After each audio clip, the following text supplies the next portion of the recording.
Bonjour, je suis Jérémy et je réalise cette vidéo dans le cadre d'un TP qui porte sur des attaques XSS. Je précise que je fais cette vidéo sous la direction du docteur Ahmed Youssef. Donc, dans cette vidéo, on aborde à peu près le concept de XSS et ainsi qu'un cas pratique, puis une conclusion des bonnes pratiques adoptées pour éviter des types d'attaques XSS. Ma présentation se fera donc en deux parties. La première partie sera le côté théorique d'attaque XSS et ma deuxième partie sera le cas pratique de l'attaque XSS. Donc, qu'est-ce que XSS? XSS ici est une exploitation de failles de sécurité des sites web qui consiste à injecter du contenu dans une page dans le but de provoquer des actions. Donc, je vous propose de voir une illustration pour mieux appréhender cette définition. Voilà, donc dans cette illustration ici, nous avons un attaquant qui est là. L'attaquant a un script qu'il injecte dans une page. Cette page correspond à celle-ci, forum.php. Donc l'attaquant insère son script ici, dans cette page, un script malveillant. Et ce qui se passe, c'est que lorsqu'un utilisateur consulte cette page, le script est exécuté dans le navigateur de cet utilisateur. L'attaquant peut de ce fait interagir avec le navigateur de l'utilisateur grâce à son script qu'il lui a injecté. Voyons tout ça dans cette présentation ici. Ici, nous avons l'illustration d'un forum qui permet à peu près aux utilisateurs d'insérer ici du contenu, de valider. Et après, par la suite, ce contenu sera affiché et plusieurs utilisateurs peuvent consulter cette page. Donc ici, le script en exemple, c'est un script JavaScript qui contient la fonction alert. Alert, c'est donc une fonction JavaScript qui affiche. Et qu'est-ce que ça va nous afficher? Document.cookie, donc là, les cookies de la session actuelle. Et lorsque la page sera consultée par un utilisateur, ce qui va se passer, c'est que les cookies de l'utilisateur qui consulte cette session sera donc affiché. Ceci est à peu près un exemple d'une attaque par injection XSS. Donc le code est injecté en réalité dans la base de données et l'information est renvoyée, donc l'information enregistrée dans la base de données est renvoyée dans cette page. Et lorsque cette page reçoit l'information, comme c'est du code et il n'y a pas un filtre prévu pour cela, là même à l'affichage, on voit que le contenu est vide. Donc si l'application ne prévoit pas une certaine sécurité, le navigateur va donc considérer que c'est un code faisant partie de la page et va l'exécuter. Donc je vous propose de voir tout cela dans un cas pratique. Pour réaliser tout cela, nous aurons besoin de quoi? Nous aurons besoin d'un serveur web pour pouvoir avoir du contenu à travers notre navigateur. Nous aurons besoin d'une base de données pour stocker les informations. Nous aurons besoin aussi de l'outil pour effectuer l'exploit. Donc, voici pourquoi il y a tous ces dossiers ici. Exploit, qui est le premier dossier, qui contient ici l'outil que nous allons utiliser pour effectuer ce type d'exploit XSS. .NetFX45 est donc l'un des fichiers que vous devrez installer avant de lancer Xenotix. Une fois décompressé, vous l'aurez comme ceci et il faudra juste cliquer ici pour pouvoir l'exécuter. Dans le deuxième dossier, on retrouve notre site que nous devons héberger dans notre serveur web. Le troisième dossier contient la base de données, mais nous allons directement importer le fichier SQL ici. Et le dernier dossier contient WAMP, qui sera notre environnement de développement pour pouvoir exécuter tout cela, c'est-à-dire le serveur web, la base de données. Donc WAMP est un environnement de développement qui regroupe tous ces outils. Nous n'aurons plus donc besoin de sélectionner un outil par-ci, un outil par-là. Nous avons tous ces outils réunis ici dans WAMP Server. Mais avant de procéder à l'installation de WAMP Server, je vous recommande d'installer d'abord ces prérequis et ensuite de passer à l'installation de WAMP Server. Donc, une fois WAMP Server installé, pour ma part, je l'ai installé dans le répertoire disque local D, WAMP Server 64. Je vais l'exécuter ici. sais pas pourquoi, d'accord. Je l'exécute en tant qu'administrateur. WAMP Server va s'exécuter et devrait normalement passer tout vert si tous les services sont lancés. Et j'accède à la page d'accueil directement par localhost dans mon navigateur ici. Donc par défaut, je n'ai aucun projet ici dans mon WAMP Server puisque nous n'avons pas encore importé le site. Comment importer le site? Pour l'importation de notre site, nous allons simplement copier le site ici, nous rendre dans le répertoire www de WAMP Server, on peut directement accéder comme cela, coller le site que nous avons copié, puis on repart sur notre navigateur et si j'actualise ma page, je vois que j'ai maintenant mon site qui est là. Je peux accéder avec un slash suivi de mon nom de site et là il y a un message d'erreur SQL. Il dit que la base de données base est inconnue. Cela est tout à fait normal parce que nous n'avons pas encore importé notre base de données. Donc comment l'importer? J'accède dans ma base de données. Pardon, comment j'accède dans la base de données? Je me rends dans PHP MyAdmin, je sélectionne la base de données. Lorsque nous installons WAMP Server, il vient avec deux bases de données, MariaDB et MySQL, qui est aussi un SGBD. Donc chaque base de données écoute sur un port. Pour le cas par exemple de MariaDB, il écoute sur le port 3306 et MySQL quant à lui écoute sur le port 3308. Donc si vous utilisez un autre port que celui-ci, il faudra donc changer le port dans le fichier, dans le site plutôt, au moment de la connexion à la base de données. On va revenir sur cela tout à l'heure. Je me connecte dans ma base de données, je crée ma base de données que je vais appeler base, utiliser l'encodage UTF-8 qui est l'encodage utilisé dans la base de données que nous allons importer. Et ensuite, je me rends dans importer, parcourir, je sélectionne ma base de données qui s'appelle tuto.sql, format SQL, j'exécute.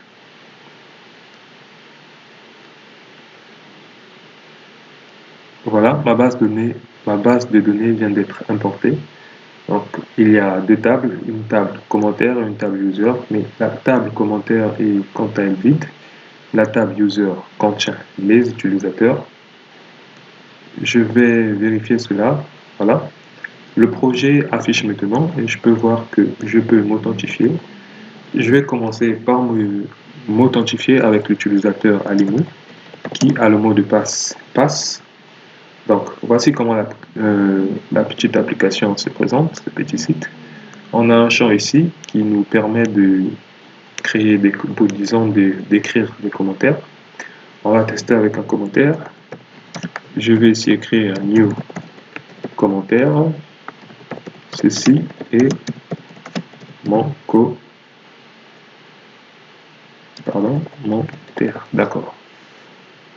Je mets ici publier. Ah, il y a une erreur, je devais peut-être mettre ER, mais bon, c'est pas grave. Donc, voici mon commentaire qui a été publié. Je peux aussi vérifier cela ici. Dans le commentaire, le titre du commentaire, le texte du commentaire, et puis l'ID du user qui a commenté. Voilà. Donc, les commentaires passent très bien. Et si je me connecte avec un autre utilisateur, je vais me connecter avec Boiro.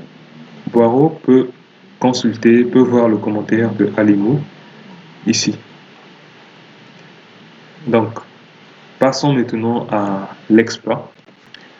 Pour effectuer notre exploit, nous allons donc aller dans le dossier exploit, Xenotix, et lancer l'outil Xenotix. Je double-clique, j'autorise. On patiente un peu, d'accord. Voici comment Xenotix se présente. C'est une solution de OWASP. on a à peu près cette interface qui est plutôt pas mal. Et ce qui nous intéresse, c'est l'exploit ici, XSS. Mais avant d'exploiter, il faut au préalable configurer le serveur XenixX. Pourquoi on doit le configurer? Pour lui permettre au fait de communiquer avec l'application au moyen du au moyen du script que nous allons renseigner dans l'application. Donc, j'utilise ici mon adresse loopback comme je suis en local.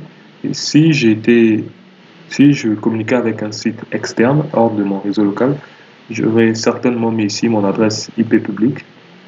Mais comme je suis en local, j'utilise cette adresse loopback.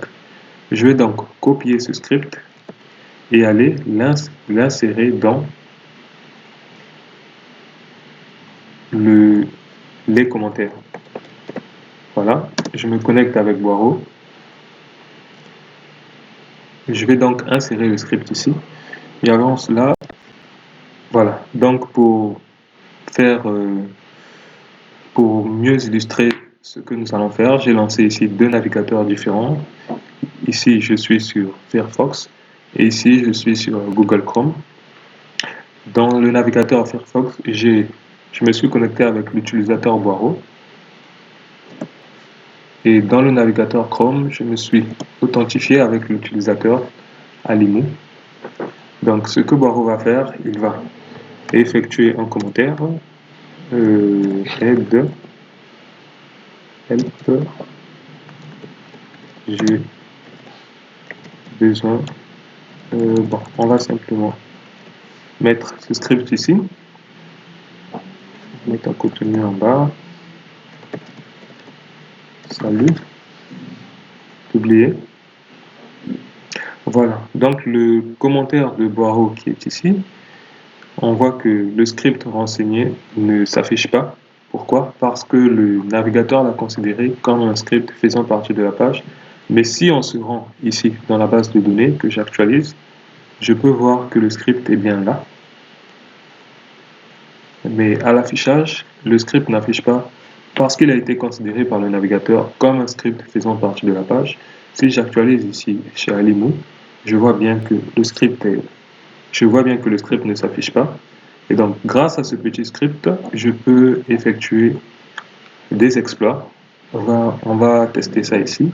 On va par exemple effectuer quel exploit? Un exploit d'abord d'envoi de message, un message d'alerte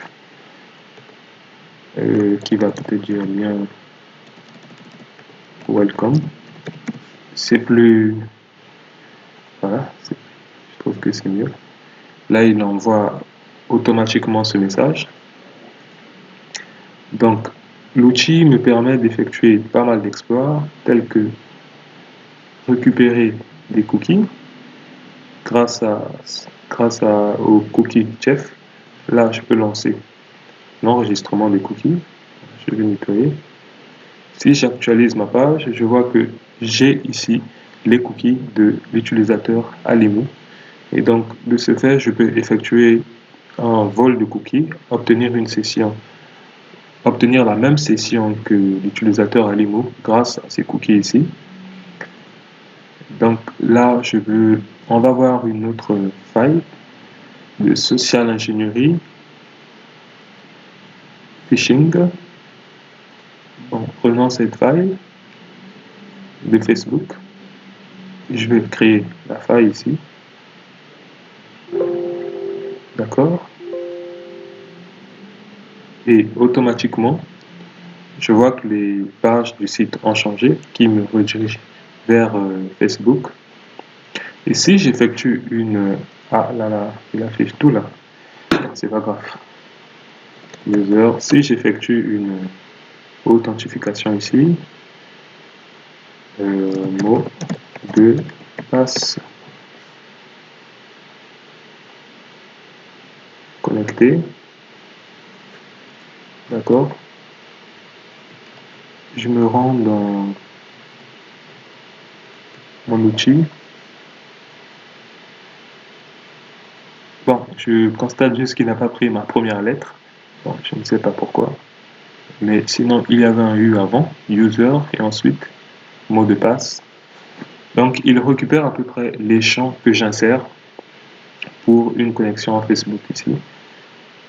Dans le cas de cet exploit XSS de social ingénierie Facebook, il y a pas mal d'autres tels que le keyloggen, des DDoS pour des attaques DDoS, du chargement du fichier, et puis tous ces autres-là. Il y a également aussi de la géolocalisation, etc., etc.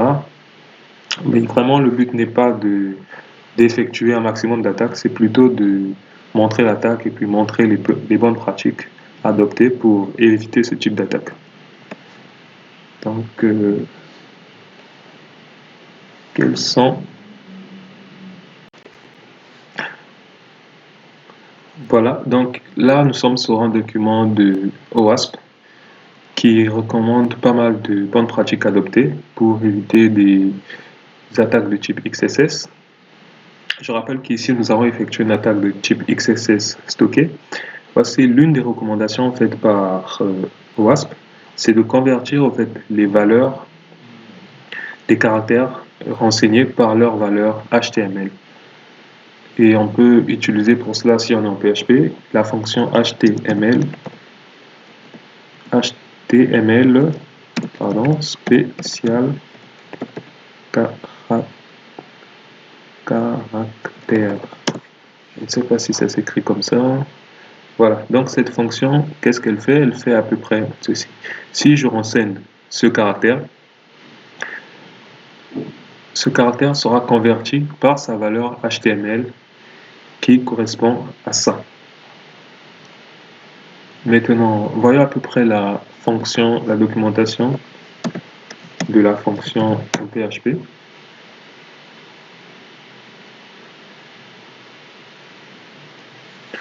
Voilà, donc HTML spécial caractère convertit les caractères spéciaux en entrée HTML.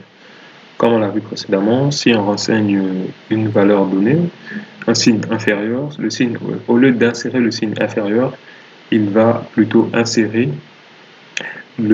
l'expression qui correspond, l'expression HTML qui correspond au signe inférieur. Donc pourquoi nous allons l'utiliser? Nous allons l'utiliser pour éviter par exemple que au moment de l'affichage, qu'il considère le script renseigné par Boireau comme un script faisant partie de la page, qu'il le voie beaucoup plus comme un script, qu'il convertisse au fait ce script par sa valeur HTML. De ce fait, chaque caractère sera affiché. Voyons le code pour pouvoir l'implémenter. Ici, nous sommes dans le code de l'application que nous avons exécutée dans notre environnement web server. Et là, nous sommes dans la fonction qui sélectionne les commentaires avant de les afficher. On voit ici que la valeur est renvoyée à commentaire et ensuite, il retourne le commentaire. On va appliquer notre fonction HTML spécial caractère pour que les caractères spéciaux enregistrés dans la base de données soient affichés en clair plutôt que le navigateur les voie comme un code faisant partie de la page. Il les verra donc comme du texte puisqu'il va les convertir par leur valeur HTML. Donc pour cela, je mets HTML spécial caractère suivi du contenu que je veux qu'il soit en valeur, disons qu'il soit retourné en valeur HTML. Je vais commencer par ce que je fais.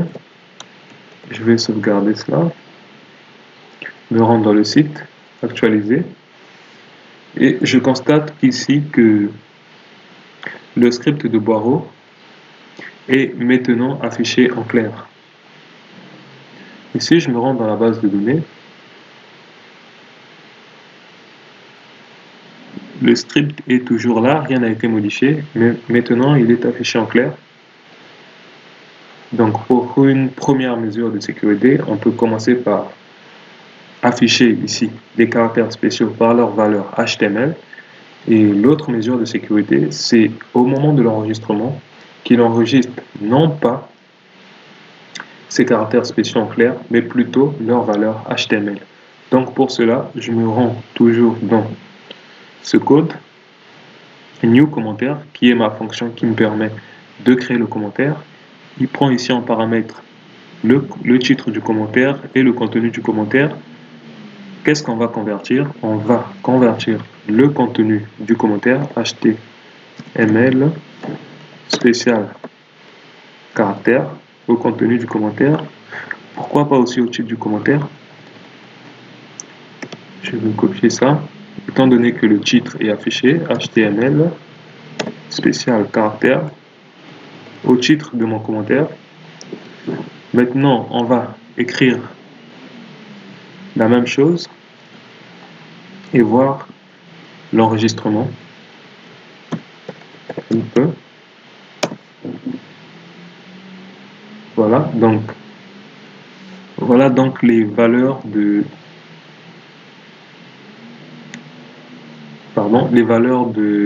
qu'est-ce que j'allais dire? Voilà, l'enregistrement que nous avons effectué affiche donc ici. On constate qu'ici que les caractères ont été convertis par leur valeur HTML. C'est-à-dire que le signe inférieur a été converti par sa valeur HTML, le double apostrophe, qui a été converti en sa valeur HTML, et de ce fait, le code ne peut plus s'exécuter puisqu'il a été converti en sa valeur HTML. Mais là, on voit que le code devrait normalement s'afficher comme ça, mais au lieu de cela, il affiche carrément la valeur HTML. C'est tout à fait normal puisque nous avons dit que au moment de l'affichage, de convertir encore.